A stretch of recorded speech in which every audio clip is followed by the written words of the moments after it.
So I hope you've got comfortable doing your backward pump at this point, because now it's quite simple to turn it into the backward chasse. You start here, just bring your feet together, 2 foot glide backwards on a curve and lift. Put it down again, bend. Like with the backward pump at the beginning, my weight's on the outside foot, body facing the center of the circle. I push, but I'm going to lift my foot off the ice here. Okay, that's the only difference with the push. Instead of doing your chasse on two foot like that, you just lift it off. So I push. As I lift, I don't twist like that either. It's a very isolated movement. The foot comes off, the hips don't move. I push, foot's off the ice, bring it together, lift up for the chasse, put it back down, bend, weight towards the outside, push and lift. My foot isn't open, like the hip isn't open like that. I'm in a nice line, feet together, lift.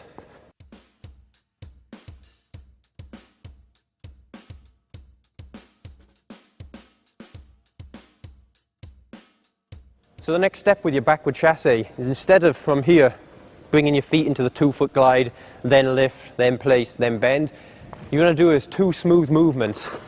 So I push backwards here, and as I rise up, as I change feet, I rebend immediately. So I'm in this position now. I push back, rise up, rebend, back, rise up, rebend. Notice it's nice fluid movement like that. It's efficient for getting speed. Just push, rise up, bend, and you're ready, straight with your weight in that leg to push off if you're going that way. Of course, you need to practice them both ways. So if I'm going the other way, it's exactly the same. I'm there, I rise up, and I rebend. I push, I rise up, and I rebend. You can get a lot of speed from a chasse if it's done correctly.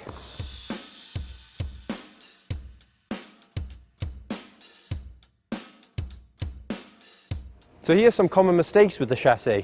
Like with all backward pushes, twisting the hip open like that, losing a lot of your speed. You don't want to do that.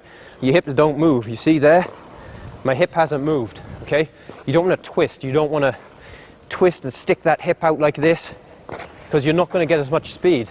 The whole point of not twisting the hip and keeping it there is I transfer my weight back and onto the new foot. If I leave it where it is at the start, if I'm here, I bend, I twist, and I leave it out there, I'm only getting half of the speed that I could get if I transferred my weight. It's very important not to do that. Another mistake you see people often doing is they push with their hips back, leave their weight forwards, and go straight onto their toe. In figure skates, you're going to grind to a halt like this. So here, as I bend, I push. My weight's in the middle.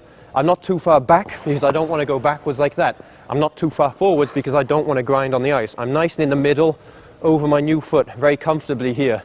Not backwards and not forwards. Final thing to make sure you do is, before you do your chasse, the feet come nice and close together before I lift. You see a lot of people, and they push off and their foot just goes to here and they pick it up. And again, then they fall onto their next point. So their ankle's broken and you can't get your weight on it without it forcing you back down. You really want to make sure that you push off, the feet come nice and close together, and you lift.